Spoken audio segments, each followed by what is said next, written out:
दोस्तों नमस्कार और एक बार फिर से आपका स्वागत है मेरे YouTube चैनल में। और अभी तक अगर आपने मेरा चैनल सब्सक्राइब नहीं किया है तो प्लीज़ इसे सब्सक्राइब कर लें और साथ ही बेल आइकन का बटन जरूर दबा दें सो दैट कि आपको मेरे सारे ट्रैवल वीडियोस मिलते रहें। दोस्तों कुछ ही दिन पहले आपको जैसा पता है कि मैं वियतनाम गया था और वियतनाम में मेरा फ़ोन हैक हो गया था, जिस वजह से मुझे वहाँ के सारे वीडियोस और फोटोज जो मैंने आपके लिए बनाई थी, ब्लॉग बनाए थे, वो डिलीट करने पड़े सिक्योरिटी रीजंस की वजह से।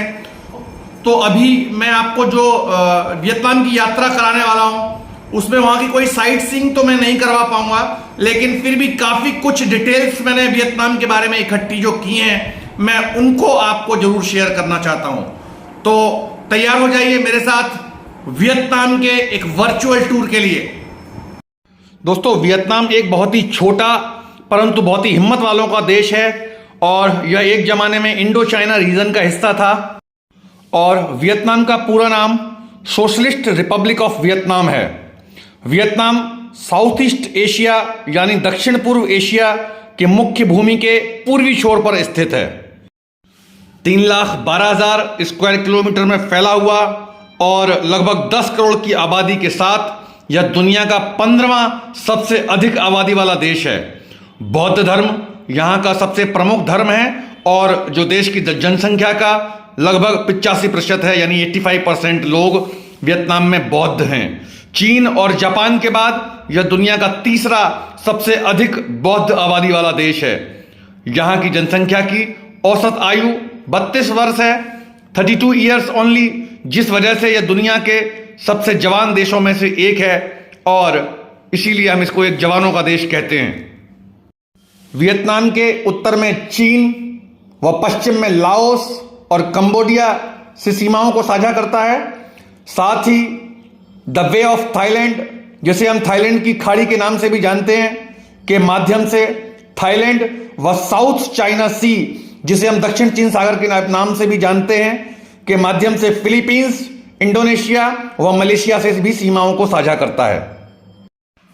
कोल्ड वॉर यानी शीत युद्ध के समय के सबसे भीषण सैन्य संघर्षों में से एक युद्ध ऐसे दो देशों के बीच हुआ जिनमें से एक दुनिया की महाशक्ति होने का दावा शुरू से ही करता आया है और जिसका नाम है अमेरिका, और दूसरी तरफ दुनिया का एक बहुत ही छोटा देश था वियतनाम। वियतनाम युद्ध 1 नवंबर 1955 से 30 अप्रैल 1975 तक लगभग 20 वर्षों तक चला और जिसमें अमेरिका ने वहां भीषण नरसंहार किया और इस युद्ध में अमेरिका ने लगभग 260 मिलियन घातक क्लस्टर बम बरसाए और वियतनाम को तहस नहस कर दिया। इतने लंबे चले युद्ध के बाद भी अमेरिका वियतनाम को हरा न पाया और न ही झुका पाया। पूरे विश्व में अमेरिका की बहुत निंदा हुई और अमेरिका के अधिकांश नागरिक इस युद्ध से अपने ही देश के खिलाफ जगह जगह प्रदर्शन करने लगे और अंततः अमेरिका को युद्ध समाप्ति की घोषणा कर अपनी सेना को वापस बुलाना पड़ा। दोस्तों आज का वियतनाम भी बहुत सारी रोचक जानकारियों से भरा हुआ है। वियतनाम में काली मिर्च और काजू की पैदावार विश्व में सबसे ज्यादा होती है और यह प्रथम स्थान पर है वर्ल्ड में। एक और चीज, ब्राजील के बाद अधिकतर लोग अफ्रीकन देशों को कॉफी उत्पादन में प्रमुख मानते हैं, जबकि सच यह है कि ब्राजील के बाद वियतनाम विश्व का दूसरा सबसे अधिक कॉफी उत्पादक देश है और यहां की कॉफी विश्व प्रसिद्ध है। यहां के लोग सांपों से डरते नहीं हैं बल्कि एक विशेष प्रकार की स्नेक वाइन पीते हैं और जिसको बनाने के लिए ये राइस वाइन या अन्य किसी अल्कोहल की बोतल में सांप को डालकर कई महीनों के लिए छोड़ देते हैं और उसके बाद में उसे पीते हैं। कहते हैं कि स्नेक वाइन से कई बीमारियों में बहुत लाभ प्राप्त होता है। वियतनाम की राजधानी हनोई है। वियतनाम का टाइम भारत के समय से 1.5 घंटे आगे है, यानी कि भारत में जब सुबह के 8 बज रहे होंगे तब वियतनाम में सुबह के 9:30 बज रहे होंगे। यहां की करेंसी वियतनामी डोंग है, जिसे हम VND के नाम से भी जानते हैं, और यहाँ की करेंसी भारतीय रुपयों के सामने काफी कमजोर है। एक भारतीय रुपया यहाँ लगभग 350 वियतनामी डोंग के बराबर है।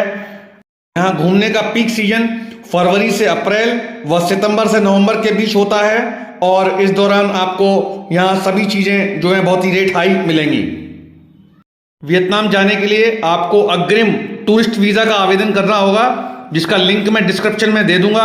आपको वियतनाम सरकार के इमिग्रेशन डिपार्टमेंट की वेबसाइट पर जाकर ऑनलाइन आवेदन भरना है और सारी प्रक्रिया पूरी करनी है और आपको ऑनलाइन आपका वीज़ा आपके पास आ जाएगा, जिसकी फीस केवल $25 है। वियतनाम की इस यात्रा में मैं यहाँ के दो मुख्य शहर हनोई और होचिमिन सिटी जा रहा हूँ। हनोई एयरपोर्ट का नाम नोई बाई इंटरनेशनल एयरपोर्ट है और इसका कोड HAN है। हनोई एयरपोर्ट से हनोई शहर जाने के लिए सबसे सस्ता जो ट्रांसपोर्ट है वो पब्लिक बस है और हनोई शहर का ओल्ड क्वार्टर एरिया वो जो है सबसे सस्ता एरिया है लोगों के रुकने के लिए। हनोई एयरपोर्ट से है ओल्ड क्वार्टर एरिया जाने के लिए आपको यहाँ से 3 बसें, बस नंबर 7, 17 और 86 यानी 7, 17 व 86 चलती है और ये सुबह 5 बजे से चालू हो जाती हैं, जो कि आपको देर रात तक हर 50-60 मिनट में मिल जाएगी। इसके अलावा यहाँ से आपको कई सारे टैक्सीज भी मिल सकती हैं और शटल बस भी चलती है जो आपको ओल्ड क्वार्टर एरिया लेके जाएगी। यहाँ के लोग एक और अलग टाइप का नशा करते हैं। यहाँ की बार व पब्स में एक विशेष गैस, जिसे लाफिंग गैस भी कहते हैं, से भरे हुए गुब्बारे मिलते हैं। लाफिंग गैस को वैज्ञानिक भाषा में नाइट्रस ऑक्साइड या N2O कहते हैं। इस लाफिंग गैस से भरे गुब्बारे को वियतनाम में फंकी बॉल्स के नाम से भी जाना जाता है। इस गैस का हमें सिगरेट की तरह थोड़ा सा कष्ट लेना होता है और उसके तुरंत बाद हम बहुत ही खुश महसूस करते हैं। इसका अधिक सेवन हमारे लिए बहुत ही हानिकारक हो सकता है, तो आप इसका सेवन ना करें तो ही अच्छा है। जो लोग नाइट क्लब्स, बार्स व पब्स को पसंद नहीं करते, उनके लिए हनोई में हलोंग बे, जो कि एक यूनेस्को वर्ल्ड हेरिटेज साइट है, घूम सकते हैं। उसके अलावा आप होचिमिन मौसोलियम, 1 पिलर पैगोडा, जो कि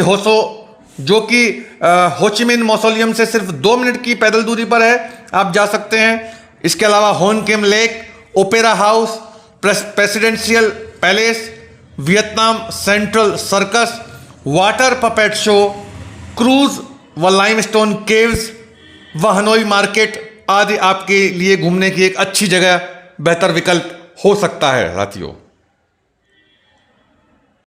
वियतनाम की राजधानी हनोई घूमने के बाद अब हम चलते हैं वियतनाम की आर्थिक राजधानी होचिमिन सिटी।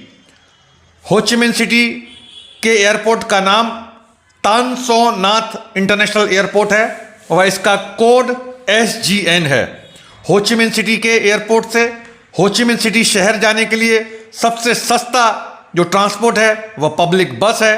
होचिमिन सिटी का फार्म नऊ लाओ एरिया, इसको हम जो स्पेलिंग करेंगे PHAMNGULAO, फार्म नगू लाओ एरिया जो है वो सिटी का शहर का सेंटर है और पर्यटकों के रुकने के लिए सबसे अच्छा स्थान है और यह एयरपोर्ट से मात्र 8 किलोमीटर की दूरी पर है।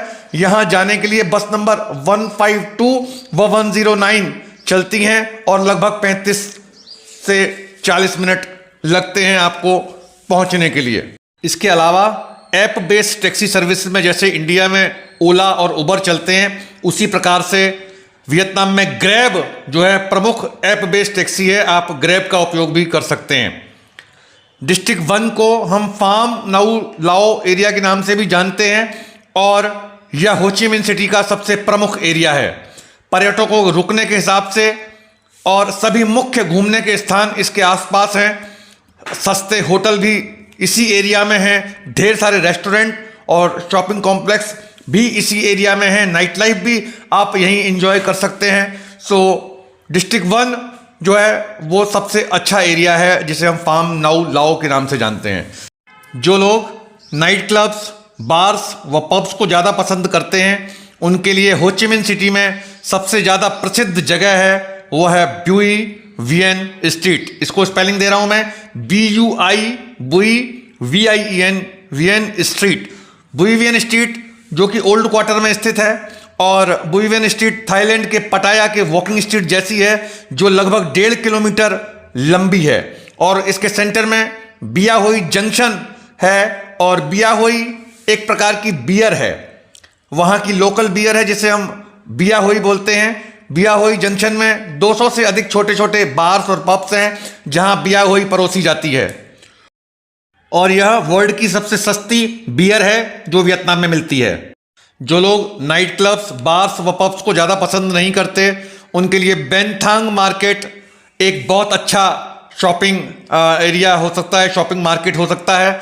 उसके अलावा Cu Chi tunnels, old Saigon post office, opera house, Dong Khoi street, Ben Thanh market, लथाई पगोडा आदि घूमने की एक बहुत ही शानदार अच्छे विकल्प हो सकते हैं।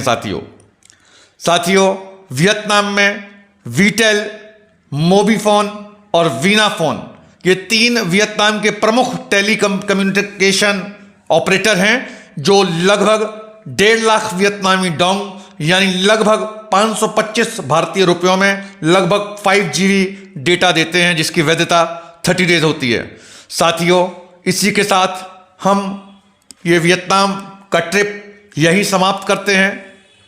मुझे उम्मीद है मैंने आपको पूरा जो मैं समझा बता पाया होऊंगा। अगर कोई त्रुटि रह गई हो, कोई गलती हो गई हो तो उसके लिए मैं क्षमा प्रार्थी हूँ। Thank you very much.